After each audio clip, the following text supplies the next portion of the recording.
Jordan, we're going to get right to questions here. We'll start with Eric Bailey from the Tulsa World, and then we'll go to Ryan Aber. Eric?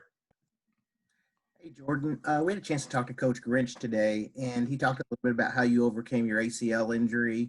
Just as a competitor, how difficult is to put an injury like that over your mind and just allow yourself to play football again and not worry about injury and just be yourself? Uh, Honestly, it was very hard, but having the support I had from Scott and Jim and Chris, they pushed me every day to just get past the injury and just keep working and keep the end goal in sight. And so they made it a lot easier to get through that process and actually overcoming. I feel like I really overcame it at Iowa State because before the game, I was playing with my knee brace still, and then I was just like, hey, Chris, like, can I just take it off and just let loose? He was like, yeah, just go for it. And I feel like I finally just got over that hump. So good. Thank you, Jordan. Thank you. Okay, Ryan Aber, the Oklahoman, and then Joe Bettner. Yeah, Jordan, sort of following up on that, did you think going into that game, hey, I'll be all right without the knee brace, or was it just a spur of the moment thing? And what was your confidence level like in that knee without the brace? Honestly, I know Scott, not Scott. I talked to Chris before the game.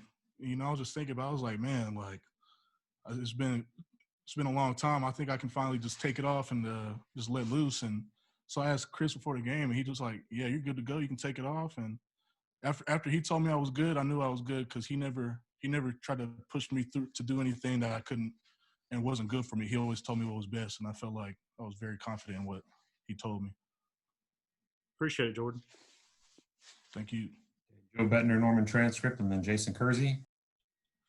Hey, Jordan. Obviously, Ronnie Perkins has been out, but he is, I know he made the Ames trip, but the games he hasn't been at, he's been pretty vocal on Twitter, at least supporting you guys. I'm curious if you keep up with what he's putting on Twitter throughout the course of a game, and I'm wondering also just how he is in practice as far as being a moral support from this, or not moral support, but just being out on the practice field with y'all. To his tweets, no, I don't really keep up with his tweets, but he's very vocal in practice. In the locker room, he's always trying to get everybody going, keep the intensity up. He I don't know, he just brings energy around, and I'm glad he's still around. Thanks, Jordan. Okay, Jason Kersey with The Athletic, and then Bob Prisbillo. Hey, Jordan, I wanted to go back to the game on last week. You made that huge play on the reverse. Can you take us through that play, what you saw and how you were able to do that? Man, if I can remember it right, it was just I was supposed to loop out, and I came into a double team, I'm pretty sure, and I was like, man, I'm gonna get cussed out if I don't get upfield. So I just found another way to get upfield, and I just saw him, and I was just like, I gotta make the play, and I just made it. Thanks. Thank you. Okay, Bob Prisbillo with Sooner Scoop, and then John Hoover. Yeah, Jordan, how big of an inspiration is Isaiah Thomas? This is his fourth year in the program, and it kind of lets you know that if it doesn't happen in your first year, that doesn't mean you're over and done with. There's still room and chances to blossom and grow. A guy like IT, man, he just kept going, and it was very, I don't know how to find it, just inspiring in a way. He not everything played out the way he wanted it to, but he just kept fighting, kept pushing, and I saw that, and I always tell him keep working, because everybody sees it, and it makes everybody else work even harder and it gives everybody else hope to get on the field, and just not hope, but to put in more effort to get on the field, because we know that they're going to put the best person out there, and if you work your butt off, you're gonna be on that field just like IT was. Let's go to John Hoover with SI Sooners, and then James Hale.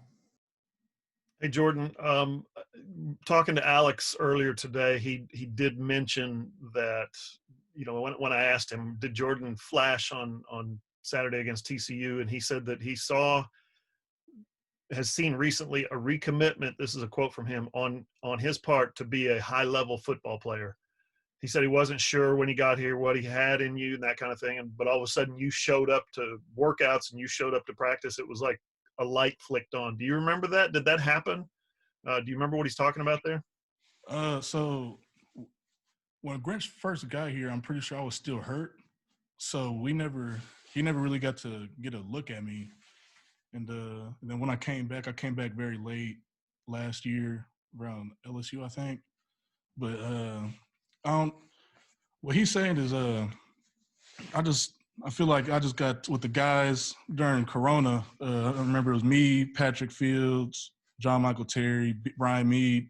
We were just working every day, and it was just they were just instilling that work ethic that they had and passing it down to me. And I feel like that's what Grinch is talking about now. Is just I'm up here, I'm working now, and I pay a lot of take a lot of credit to those guys I mentioned because without them, I feel like without them pushing me, I wouldn't be where I was right now. Did you notice yourself making more plays than usual on Saturday?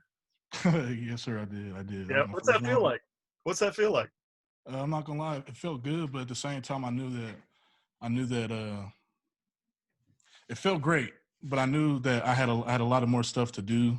Went back to film, and I was just like, "There's more plays to be made." So it felt good, but now it's just gives me more. I'm more hungry. Good stuff. Thank you, Jordan. Thank you. Okay, James Hale of KREF, and then Garen Emig. Jordan, you, Corey Roberson, LaRon Stokes, you guys all are getting a ton of reps. It looks like all of you are making plays.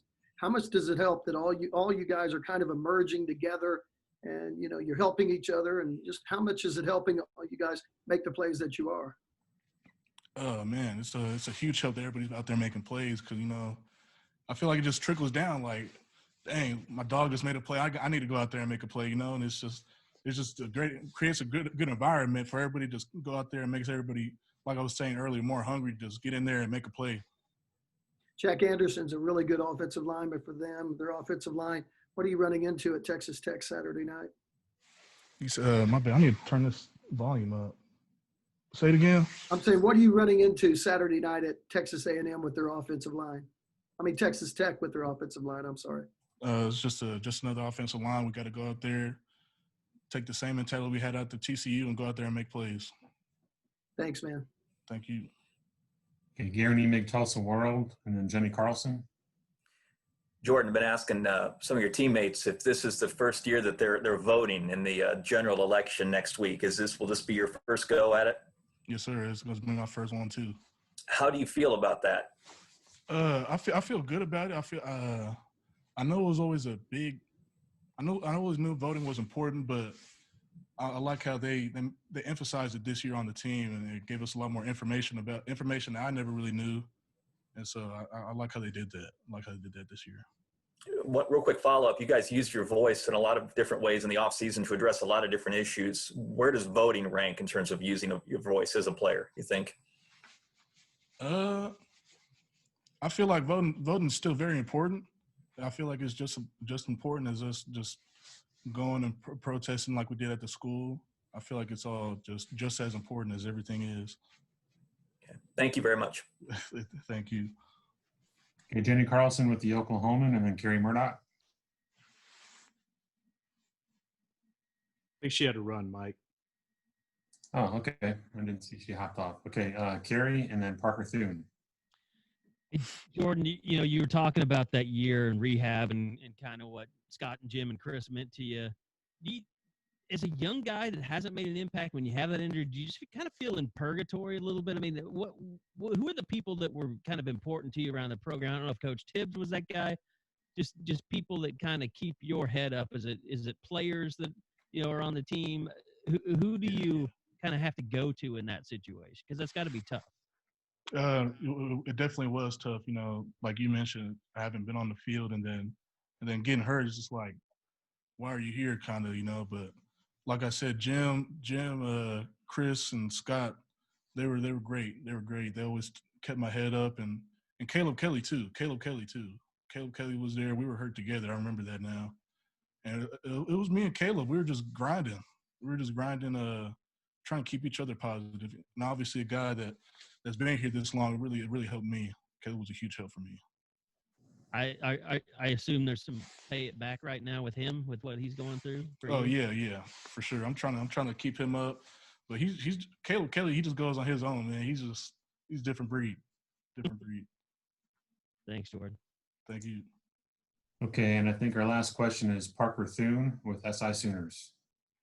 Yeah, Jordan, Texas Tech obviously has a tremendous young running back in Sir Roderick Thompson. What have you seen from him on film, and what do you think you guys need to do in order to curtail his impact on Saturday? Yes, I have seen him on film. I heard about him, but I don't think we need to change anything we're doing. I feel like we got a good system. The coaches are giving us the right game plan, and I feel like we're going to go in there and we're going to dominate.